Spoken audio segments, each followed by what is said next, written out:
বাবার ওয়াদা পালন করে নাই, বাবার ওসিয়ত পূরণ করে নাই, বাবার ঋণ আদায় করতে রাজি না, বাবার ওয়ারিসের সম্পত্তি এই বাবার মৃত্যুর কারণে বোন সম্পত্তি পাবে এটা দেয় না, এটি সব বাদ দাও, গরু জব করে ভাত খাবো, খানা বাপের লেগে খানা উদ্দা নামে না বাপের খানা, কিন্তু সবার পেটে পেটে খানা ভাত তরকারি।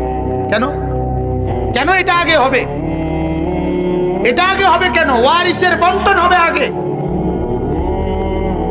কোন বাপ মৃত্যুর পরে একটা নুনের বাড়ি, আধা কেজি লবণও যদি রাখা থাকে, বাবা উনি আনছিল বাজারের থেকে, আল্লাহর কসম এই নুন টুকুর উপরে ছেলে মেয়ে যতজন ওদের প্রত্যেকের ওয়ারিস হিসাবে অধিকার, সবারই ভাগ করে দিতে হবে। বুঝেন এটা মিয়া? বুঝেন তো না, ভাতের থালা বোঝেন।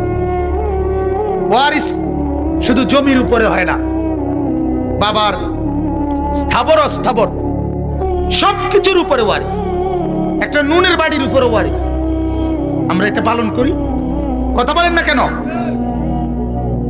খানাডা হেতে হেতে বাপে মরছে, এতে ফুলাগা কান্দে, আর মানুষে গিয়ে কয় খানাডা কোন দিন করিবা? আরে বুঝছি তো, কান্দা তো আইয়ে বুঝছি আমারও, কিন্তু ফাঁকি দিয়ে কথাটা ভাঙ্গা লইলে ভালো ছিল না। হ্যাঁ, খানাডা কোন দিন করিবা? আরে বুঝছি বুঝছেন আপনি ডাকাত, তুই তো বাতে না টুয়াইতে আস, তুই তো মূর্খা না টোয়াস বেটা। 60 দিনের দিন ভাত খাবাই তুইব, 40 দিনের দিন ভাত খাবাই তুইব, কিটা ঘটনা কিটা? বাতার উপরে এত চাপা চাবি বলেন না মিয়া? হ্যাঁ, এটা এটা এটা আজ যে বেঙ্গল এটা জানাজার মাঠে কই এলাও খানাটা কোন দিন করবা?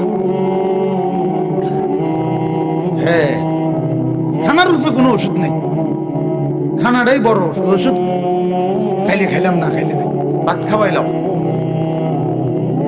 আল্লাহ আমাদেরকে মাফ করে দেন।